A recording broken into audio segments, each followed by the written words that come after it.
Samo malo. Če poslušaj, hčer. A ja, povej. Repliko imam tu Ti moram nekaj povedati. Meni? Ja. Povej. V bistvu vse vam moram povedati. Tvoj sin je zgubil včeraj prsten in šel je v Belgijo. Čakaj, prsten je šel v Belgijo. Ja. Kako je šel prsten v Belgijo? A se bo vrnil? Ja, upam. Ta prsten? Ja. Če ga bo najdel, se bo vrnil. Komu si dal ta prsten? Vpraš ga. Komu si? Ja, Ne, pripravljala sem se na parking, ona je vozila avto od svojega očeta.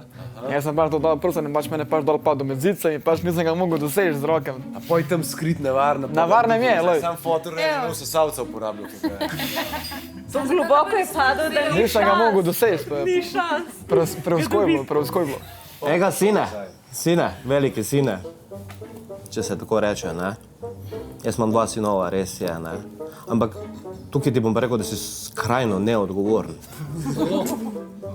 Prstam ne moreš devati dol. Zakaj ga devljaš dol? Nikoli me ne pohvalaš, oče.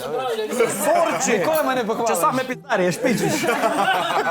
To je že zdaj drugič. Naredi korak nazaj, kaj praviš. Že vidi neko očetovsko figuro v meni.